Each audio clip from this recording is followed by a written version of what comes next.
මේ බුද්ධ වචනයෙන් පින්වත්නි අපට තේරෙනවා අප්‍රමාදය මොන තරම් වටින දෙයක්ද කියලා. ඒ කියන්නේ භාග්‍යවතුන් වහන්සේගේ වෙනස් නොවන භාග්‍යවතුන් වහන්සේගේ පෙරලා දෙමිය නොහැකි භාග්‍යවතුන් වහන්සේගේ උගුල්ලා දෙමිය නොහැකි ඒ ආකාරයෙන්ම සිද්ධ වන ඥාණයෙන් යුක්ත මේ බුද්ධ වචනේ උගන්වා තිබෙන්නේ ප්‍රමාදය මරණයයි අප්‍රමාදය අමෘතයයි.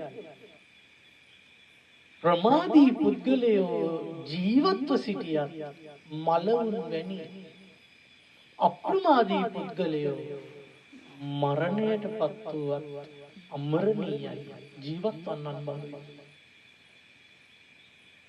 ඉන්වත්නි මේ අප්‍රමාදයට විස්තර කිරීම පිණිස වචන රාශියක් ධර්මයේ තියෙනවා. අප්‍රමාදයේ විස්තර කරන්න. ඒ අප්‍රමාදයේ විස්තර කරන වචන වලින් පළවෙනි වචනය තමයි කැපවීම. අප්‍රමාදයේ විස්තර කරන පළවෙනි වචනේ කැපවීම. මේ ධර්මයට පත්වන කෙනෙක් අප්‍රමාදී වෙන්න ඕන. එයාට පළවෙනිමදී කැපවීම කරන්න පුළුවන් වෙන්න ඕන. බලන්න කුසිනාරාවේ මල්ල රජදරුවන්ගේ උපවර්තන ශාල වනෝද්‍යානයේ යමාසල් සෙවණේ උත්තර දිශාභිමුඛව සීරෝ ධාතුව තබමින් පෙරදිග දිශාව බලා සැතපී වදාළ අපගේ භාග්‍යවතුන් වහන්සේ අවසාන සෙයියාවෙන් වැඩ ඉඳලා වදාලේ හන්දදානී භික්කවේ ආමන්ත්‍යාමි වෝ මහණෙනි අවසන් වරට මම ඔබ අමතමි. සබ්බේ සංඛාරා අනිච්චා සියලු සංස්කාර අනිත්‍යයි. වය ධම්මා සංඛාරා සියලුම සංස්කාරයන් වැය වී යනවා, දි รา වෙනසී යනවා. අප්‍රමාදේන සම්පාදේත අවසන් බුද්ධ වචනයත් අප්‍රමාදයමයි. එතකොට අවසන් බුද්ධ වචනේ අපිට උගන්වනවා කැපවීම කරන්න. යම් කිසි කෙනෙක් කැපවීම කරන්න දක්ෂ නැත්නම් එයා මේ ඉපදින මැරෙන සංසාරයෙන් කවදාවත් නිදහස් වෙන්නේ නැහැ. එයාට පුළුවන් වෙන්න ඕන මේ ලැබුණ ජීවිතය ධර්මචර්යාව පිණිස කැප කරන්න. එතකොට මේ යෞවනය යා ධර්මයට කැප කරනවා. සිතේ දහසකුත් ආසා උපදිද්දී බුදුරජාණන් වහන්සේ අප්‍රමාදය පිණිස කළ යුතු කැපවීම උගන්වපු ක්‍රමයට යා වඩනවා. කොහොමද කැපවීම කරන්නේ? පළවෙනි කාරණය කත්තබ්බං කුසලං. කුසලය දියුණු කරන්න ඕන. කුසලයේ දියුණු කරන්න ඕන. ඒක තමයි කැපවීමේ පළවෙනි පියවර. කුසලයේ දියුණු කරන්නේ කොහොමද? uppannee පාපකී අකුසලයේ ධම්මේ නාදිවාසීති පජහති. උපන් පාපී අකුසල් දහම් නාදිවාසීති. ඉවසන් නැතුව ඉන්න ඕන. හිතේ පාපී අකුසල් දහම් උපදිනකොට ඒවා ඉවසන් නැතුව ඉන්න ඕනේ. කියන්නේ ඒවා එන්න දෙන්නේ පිළිගන්නේ නැහැ හිතට. පජහති ප්‍රතික්ෂේප කරන්න ඕන. බහැපන් එළියට කියලා ප්‍රතික්ෂේප කරන්න ඕන. විනෝදේති අල්ලලා විසි කරලා දාන්න ඕන එළියට. බ්‍යන්ති කරෝති දැඩිව ප්‍රතික්ෂේප කොට බැහැර කරන්න ඕන. අන්න භාවංගමේති අභාවයට පත් කරලා දාන්න ඕන. අන්න ඒකට කියනවා කත්තබ්බං කුසල. එතකොට අපේ සිතට එන අකුසල් දතින් දත කාලා වීරියෙන් මැඩලන්න ඕන. එතකොට ලෝකයට පෙනේ යන්නේ මෙයාගේ තරුණ ජීවිතේ නිකන් නාස්ති කරගන්නවා. අයියෝ ලස්සන අනාගතයක් තියෙන මේ අය මේ ලස්සන අනාගතය නැති කරගෙන භ්‍රමචර්යාවට යනවා. ලෝකයා එහෙම කියනවා. ඔය වයසේදී කරන්න ඕන ඉගෙන ගන්න එක. මේ වයසේදී කරන්න ඕන කසාද බඳින එක. මේ වයසේදී කරන්න ඕන දරුවෝ හදන එක. ලෝකයා එහෙම කියනවා. අශෘතවත් පුතඥයන්ගේ ලෝකය පින්වත්නි මිනිසුන්ගේ මේ දුර්ලභ මනුෂ්‍යාත්ම භාවය බෙදලා වෙන් කරලා තියෙනවා සංසාරේ යන විදියට. මේ තමයි පුංචි කාලේ එයා චූටි කාලේ මේ සෙල්ලම් කරන්න ඕන, මෙහෙම ඉන්න ඕන, මෙහෙම කරන්න ඕන. ඊළඟට එයා ඉගෙන ගන්න ඕන, මේ විදියට ඉගෙනගෙන මේ දිග කරන්න ඕන. ඊට පස්සේ එයා කසාද බඳින්න ඕන. ඊට පස්සේ මේ විදියට විවාහ ජීවිතය ගත කරන්න, ඊට පස්සේ දරුවෝ හදන්න ඕන, මේ විදියට වෙන්න ඕන. ඊට පස්සේ දරුවන්ට යුතුයකම් ඉෂ්ට කරන්න ඕන. ඊට කල් ඉවරලා ඊට පස්සේ මුණුබුරෝ හදන්න ඕන. මුණුබුරෝ හදලා ඊට පස්සේ වයසට යන්න ඕන. ඊට පස්සේ ඔන්න මරණය දක්වා ජීවිතේ මහලු විය සැඳෑ සමය ගත කරන්න ඕන. එහෙම ලෝකයා පනවල තියෙන වැඩපිළිවෙලේ බැහැගත් කෙනෙකුට අප්‍රමාදී වෙන්න පුළුවන්ද? අප්‍රමාදී වෙන්න පුළුවන්. මේ ලෝකයා පනවල තියෙන වැඩපිළිවෙල සම්පූර්ණයෙන් අපැත්තකට දාන්න. එනේ සම්පූර්ණයෙන් පයින් ගහලා අයින් කරන්න ඕනේ මේ ලෝකයා හදලා තියෙන වැඩපිළිවෙල. අයින් කරලා බුදුරජාණන් වහන්සේගේ වැඩපිළිවෙල ගන්න ඕනේ. කුසලයේ දියුණු කරන්නට නම් පළවෙනි දේ තමයි මේ හිතේ උපදින සියලු අකුසල විතර්කයන්ට විරුද්ධව දැඩි සිතක් උපදව ගන්න ඕන. හොඳට මතක තියාගන්න අපි මේ ජීවත් වෙන කාලේ අපිට අකුසලයක් දුරු කරන්න තියෙන දක්ෂම ක්‍රමය තමයි ඒ අකුසලය මගහැරීමෙන් ප්‍රහාණය කරන්න උත්සාහ කරන්න ඕන. බුදුරජාණන් වහන්සේ වදාරන්නේ ඡණ්ඩ හස්තියේ කියන පාරේදී මිනිස්සෙක් කරන්නේ මේ මාර්ගයේ මඟ අරින එක. සැඩ ඇතෙක් කියන පාරට යන්නේ නැහැ, ඒක මඟ අරිනවා. ඒ වගේ තමයි යම් කිසි කෙනෙක් අකුසල් දුරු කරන්න කැමති නම්, ඒ කියන්නේ ප්‍රමාදයේ අත්තරින්න කැමති නම්, එයා ලාමක කෙලෙස් උපදවන පාරවල් වහන්න ඕන, මඟ අරින්න ඕන. ඒ කියන්නේ දැන් ඔන්න හිතන්න ඔබට විවේකයේ ලැබෙන වෙලාවක ඔන්න Facebook එකට යන්න පුළුවන්. ඒ අවස්ථාව මග අරින්න ඕන.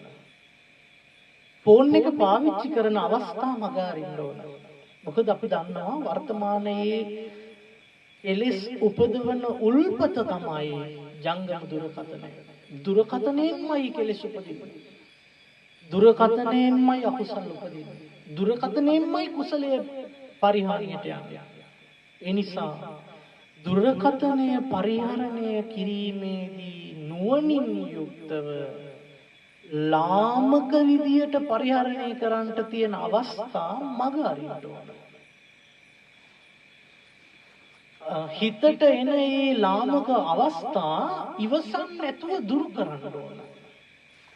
උතුම් වීරියකින් භාග්‍යවතුන් වහන්සේ වදාරනවා දිවට තල්ල තද කරගෙන මැඩපුවත් අනෝ නෑ මම මේක කරන්නෙම නෑ මේක මං අයිම්ම කරනවා කියලා වීරිය ඇති කර ගන්න ඕන. එහෙම මනා උත්සාහයක් මහා කැපවීමක ප්‍රතිඵලයක් ලෙස තමයි පින්වත්නි ධර්මඥානයක් තියෙන ශ්‍රාවකත්වයක් ලැබෙන්නේ. ප්‍රමාදී පුද්ගලයා මේ ඥානය ලබන්නේ නැහැ. ධර්මයේ පිළිබඳ ඥානය ලබන්නේ නැහැ. ප්‍රමාදී පුද්ගලයා නිතර සැකයෙන් පෙළෙනවා. මොකද ප්‍රමාදී පුද්ගලයා කුසලයේ වඩන්නේ නැහැනේ. එතකොට එයාගේ සිතේ මේ අකුසල් දුරු වීම ගැන ඥානය නැහැ. ඒ නිසා එයාට හැම වෙලෙම සැකේ උපදිනවා. මෙලොව ඇද්ද නැද්ද? පරලොව ඇද්ද නැද්ද? මෙලොව පරලොව ඇද්ද නැද්ද? උපින් කියා දෙයක් ඇද්ද නැද්ද? පව් කියා දෙයක් ඇද්ද නැද්ද? සතර පායක් ඇද්ද? දෙව්ලොවක් ඇද්ද නැද්ද? එයාට සැක උපදිනවා හැම වෙලෙම. කුසලයේ සිත පිහිටුවා ගත්ත කෙනා එහෙම නෙවෙයි. එයා කල්පනා කරනවා ඥානවන්තයන්ගේ විදියට. යම් පාපී අකුසලයක් බුදුරජාණන් වහන්සේ අකුසල්යයි පනවා තිබෙනවා නම් සංසාරයේ ගමන් කිරීමට අන්තරාය කරයයි පනවා තිබෙනවා නම් යම් කිසි පාපයක් අනතුරුදායකයි කියන බුදුරජාණන් වහන්සේලා විසින් ප්‍රතික්ෂේප කළා තියෙනවා නම් ඒක සේවනය කිරීමෙන් යහපතක් වෙන්නේ නැහැ කියලා ඥානවන්තයා ප්‍රමාදය දුරු කරනවා. ඥානවන්තයා පමා බව බැහැර කරනවා. මේ අප්‍රමාදය කැපවීම මතනේ පවතින්නේ.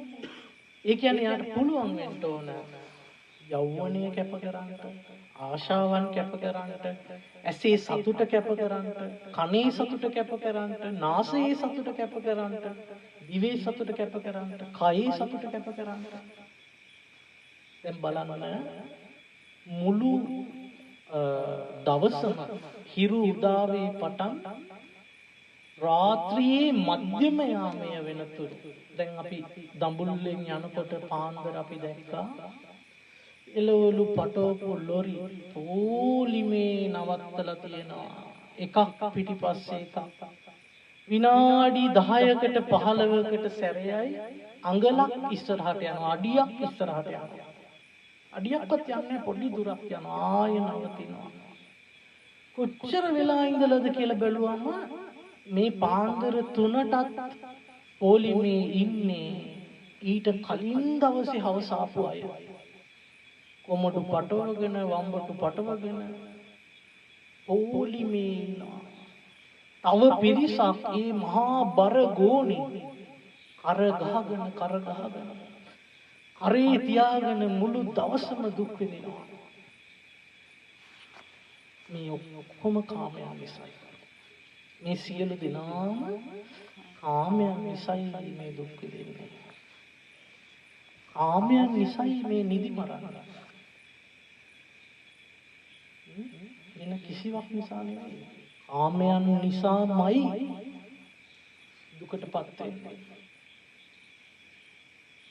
කවදාවත්ම කාමයන් නිසා සතුට උපදින්නේ නැහැ. අපාසාදා චූටි සැපක් තියෙනවා.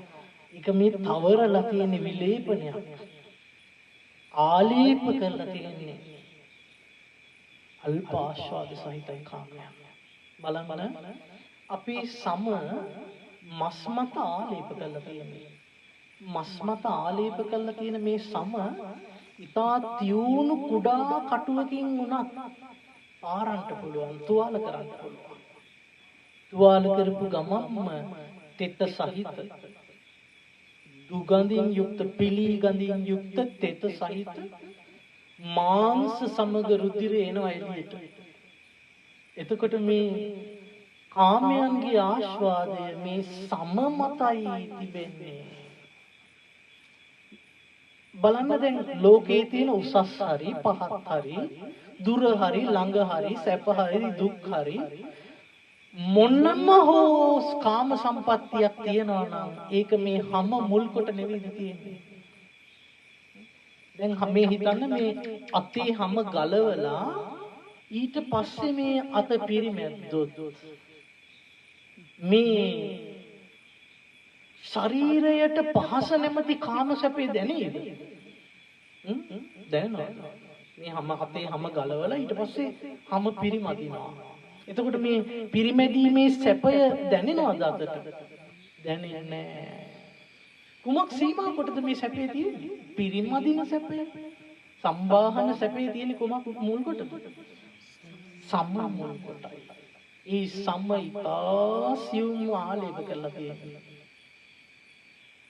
මේ ඇස බලන්න මේ ඇස තෙත සහිත සුදු පාට විතර සුදු මදේ වගේ ඇස් ලොඳයක් පුරවලා තියෙන්නේ හැබැයි වෙලාවත් මේ ඇසට බරපතල හානියක් වුණොත් විතර සුදු මදේ වගේ සාරු වැగిරෙනවා එහෙම තෙත පිලි ගඳ ලාමක දෙයක් මේ ඇස සම්පින්ඩණය කරගෙන ඉන්නේ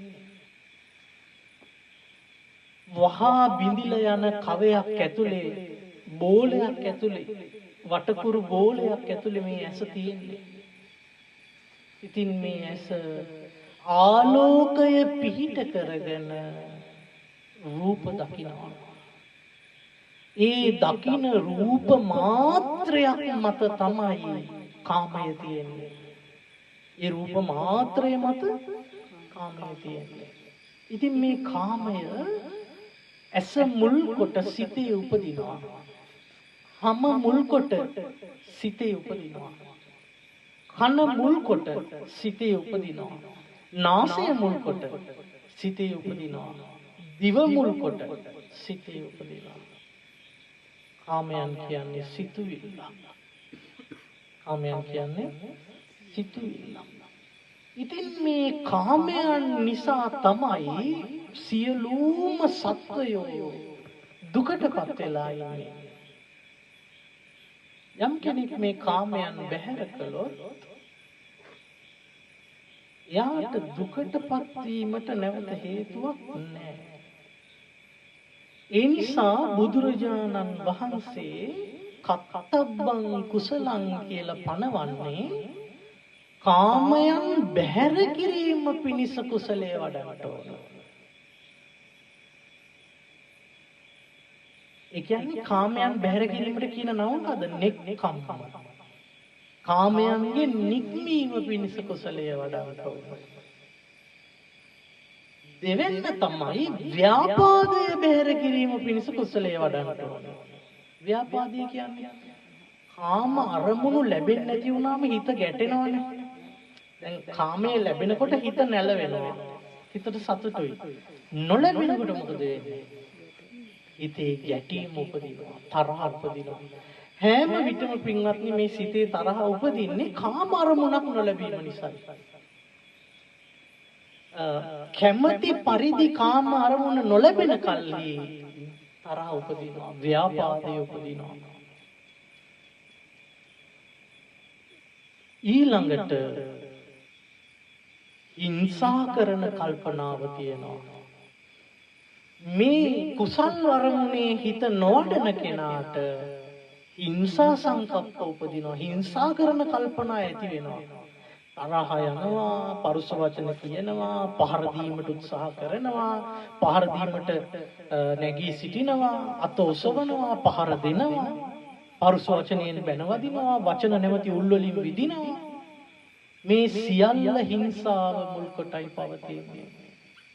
මේ සියලුම කාම කල්පනා, සියලුම කාම අරමුණු නොලැබීමෙන් ගැටීම නම් වූ ව්‍යාපාද කල්පනා, සියලුම හිංසා කිරීමේ කල්පනා කුසලය නොඇඩීමෙන් උපදින්නේ. කුසල් නොවඩපු නිසා උපදින්නේ. කුසල් වැඩිමෙන් මේ කල්පනා දුරු කරන්නට පුළුවන්. කාම කල්පනා දුරු කරන්නට පුළුවන්. ව්‍යාපාද කල්පනා දුරු කරන්නට පුළුවන්. හිංසා කල්පනා දුරු කරන්නට පුළුවන්. කුසල් වඩනවා කියන්නේ පළමු කාරණයෙන් අප්‍රමාදයයි. එනම් කැපවීම කිරීමයි. කොහොමද කැපවීම කරන්නේ? ෆෝන් එක ඔෆ් කරලා දානවා පැත්තකට. ගන්නවා සූත්‍රයක් කියවන්න. බලන්න මේක කොච්චර අමාරුද කියලා කරලා බලන්න එක පැයකට මේක කොච්චර අමාරුද කියලා. මහන්සි වෙන්න ඒක කරන්න. ඊළඟට අපි කල්පනා කරනවා අපි කතා කරන්නේ කාත් එක්කද? ඒ කතා කරන අය සමග කතා කරද්දී වැඩෙන්නේ මොන අකුසල්ද? ඒ නිසා ඒවා දුරු කරලා වාසය කිරීම පිණිස කතාව නවත්තනවා. කොච්චර අමාරුද බලන්න කතා කරන්නේ නැතුව ඉන්න. එහෙම කුසලයේ වඩන්න ඕන නැවත සිතට පුරුදු වෙන්න. මේ සමස්ත කුසලයේ පින්වත්නි එක් කරුණක් මුල් කොටයි තියෙන්නේ. අප්‍රමාදය. ඉස ගිනිගත් කෙනෙකුට බුදුරජාණන් වහන්සේ දේශනා කරනවා ඔය හිස ගිනිගත් ගින්න නිවන්න ගත වෙන කාලය තියෙනවානේ.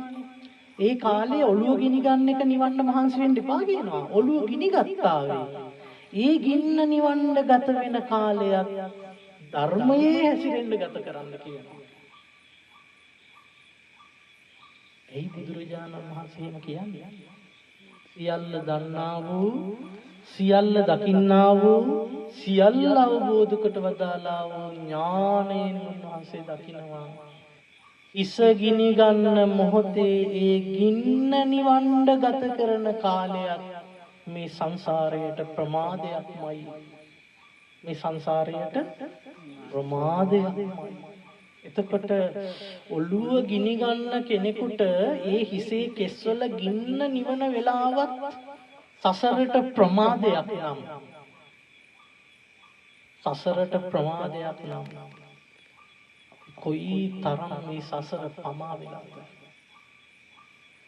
කොච්චර ප්‍රමාදයක් තියෙනවද ඉතින් ප්‍රමාදය දුරු කිරීම පිණිස තිබෙන එකම එක මාර්ගය පින්වත්නි ඔබට පුළුවන් වෙන්න ඕන ඔබේ යෞවනයේ ආසාවන් අත්හරින්න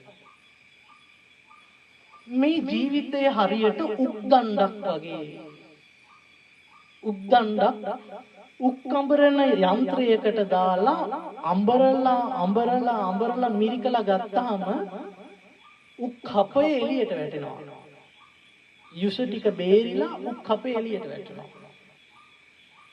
අන්න ඒ වගේමයි අපේ ජීවිතය ආශාවන් නැමැති භයානක පීඩක යන්ත්‍රයෙන් මිරිකලා අඹරලා ඔඩි කරලා අන්තිමට කිසිම තේරුමක් නැතුව මහ පොළොවේ පස් බවට පත් කරලා දානවා උග්ගණ්ඩක් මිරිකුවා වගේ මිරිකලා විසි කරලා දානවා මේ ජීවිතේ කිසිම සත පහක ප්‍රයෝජනයක් නැතුව මහ පොළොවට පස් කරලා දානවා බලන්න පින්වත්නි මේ ලෝකයේ මහා බලගතු ශ්‍රේෂ්ඨ උත්තරීතරයයි සම්මත රජවරු කී දෙනෙක් නම් මරණින් මතු භයානක දුගති ලෝකවල ඉපදිලා තියෙනවද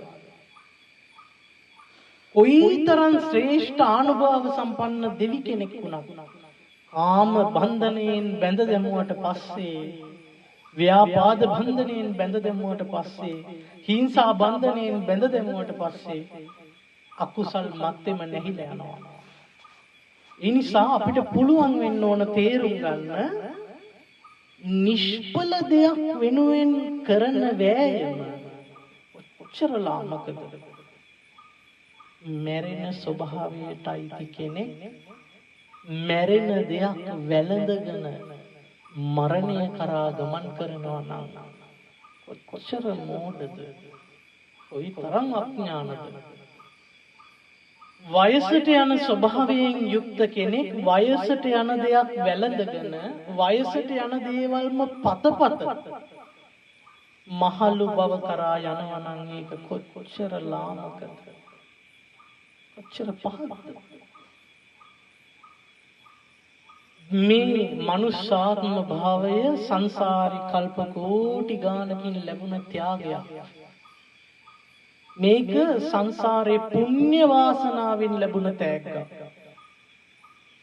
අපි කවුරුවත් දුගතියේ ඉඳලා මේක පාරටම මේ වගේ පරිපූර්ණ උපතකට එන්නේ නැහැ හොඳට මතක තියාගන්න නිරේ ඉඳලා പ്രേත ලෝකෙක ඉඳලා එක පාට මෙහෙම පරිපූර්ණ උපතකට එන්නේ නැහැ කවදාවත් අනිවාර්යයෙන්ම මේ සම්බුද්ධ ශාසනය පවතින පොළවට එන්නේ බ්‍රහ්ම ලෝකේ ඉඳලා නැත්නම් දිව්‍ය ලෝකේ ඉඳලා ඒ නිසා ඔබ මතක තියාගන්න 99%ක ප්‍රතිශතයක් තියෙනවා ඔබ බ්‍රහ්ම ලෝකෙන් එන්න 99%ක ප්‍රතිශතයක් තියෙනවා ඔබ දිව්‍ය ලෝකෙන් එන්න ඒ නිසා ඔබේ උපත වාසනාවෙන්ම ලැබුණ එකක් බුදුරජාණන් වහන්සේ වදාලා මේ අනවරාග්‍ර සංසාරයේ චක්‍රවර්ති රාජ සම්පත්තිය ලැබලා මහා පුරුෂ ලක්ෂණ 32 සහිතව ඉපදිලා එක් අසංකේයයක් ආයු වළඳපු වාසනාවන්ත ජීවිත අපිට තිබුණා. එහෙම සැප විඳලා ඇවිල්ලා තියෙනවා. ලෝකයේ තියෙන ප්‍රණීත භෝජන අනුභව කරලා තියෙනවා අපි. තාවතිංස දෙවියන්ට තියෙනවා සුදා භෝජනය. ඔන්න ඔය සුදා භෝජනේ අනුභව කරලා තමයි අපි දැන් මේ ඇවිල්ලා ඉන්නේ. සුදා භෝජනේ අනුභව කරලා අපි කුණු කරෝල දැන් උඩට අනාගෙන කනවා. දිව්‍ය සුගන්ධය විහිදුන අමෘතය පානය කරලා ඇවිල්ලා දැන් ඊටාම දුර්ගන්ධ ලාමක දේ පානය කරනවා.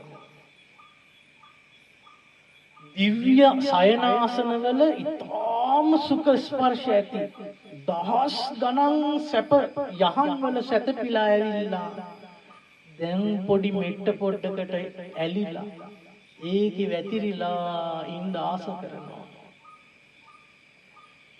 දිව්‍ය ඔටුනු ඒ කාලේ අපි දේවතාවෝ වෙලා ඉන්නකොට මීට පෙර ආත්මේ අපේ ඔටුන්නම යොදුනක් උසයි.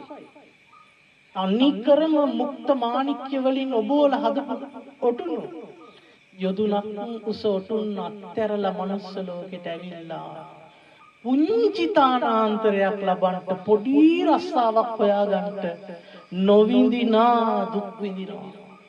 නොවිඳිනා දුක් විඳිනවා. මහා කැපවීමක් කරලා පුංචි ඵලයක් ලබනවා. ඒකත් වයසට යෑමෙන් අවසන් වෙන එකක්.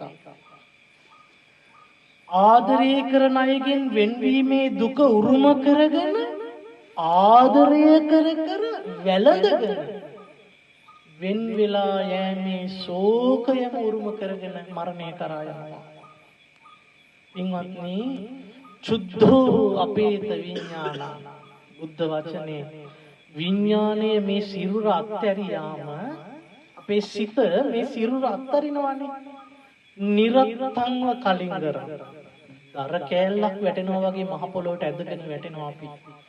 නිරත්තංව කලින්ගරං පොල් පිටකට තරම් වටිනාකමක් නැහැ ඊට පස්සේ. පොල් පිටකට තරම් වටිනාකමක් නැහැ. මහා පෘථුවියේ පසට වියෝජනීය වෙලා ඝන ද්‍රව්‍ය ඔක්කොම පස්සෙක එකතු වෙනවා. ද්‍රව ද්‍රව්‍ය ද්‍රව සමග එකතු වෙනවා. උෂ්ණත්වයට එකතු වෙනවා. වාතයට එකතු වෙලා යනවා. අන්තිමේට අස්ති පිටි බවට පත් වෙලා පිටින්ම වෙලා ඉවර වෙලා යනවා. දෑහි මූණේ තියලා හැදුවට පුංචි රෙදි කෑලි වල ඔතලා පරිස්සම් කරලා කිරිපෙව්වට ආදරයෙන් කවලා නාවලා වඩාගෙන හැදුවට වදාපු අම්මා වුණත් මහ පොළවේ අඬා හැපි හරි මේ විඥානයේ පහවෙච්ච ශරීරය අත්තරිනවා. ආදරෙන් හදපු දරුවෝ වුණත් දෙමව්පියන්ව මේ සොහොනේ අත්හැරලා ඇවිල්ලා වතුර නාලා පිරිසිදු වෙනවා. ඒක තමයි සත්‍ය. විඥානය පවතින තුරුයි මේ සියල්ල පවතින්නේ. බුදුරජාණන් වහන්සේ වදාළේ අවිජ්ජා නියුතෝ ලෝකෝ. අවිද්‍යාව තමයි ලෝකේ වහගෙන ඉන්නේ. අවිද්‍යාව මේ ලෝකේ වහගෙන ඉන්න අවිද්‍යාව පැත්තකින් තිබ්බහම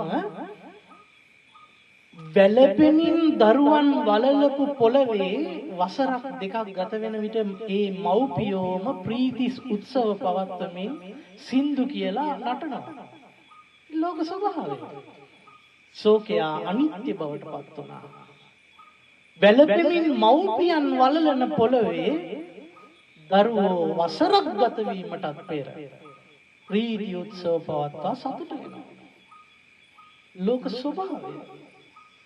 කොයිතරම් ආදරෙන් අපි ළඟම හිටපු කෙනෙක් වුණත් අවුරුද්දක් දෙකක් යනකොට අපි හිත හදා ගන්නවා. මරණ ධර්මයට ඒ තරම් අපි සංසාරය පුරා මුණ දීලා තියෙනවා. ඒක කොච්චරද කියනවා නම් අපේ පළපුරුද්ද කොච්චරද කියනවා නම් අඬලා පෙරලිලා සිහිවිකල් වෙලා හරි අපි අන්තිමට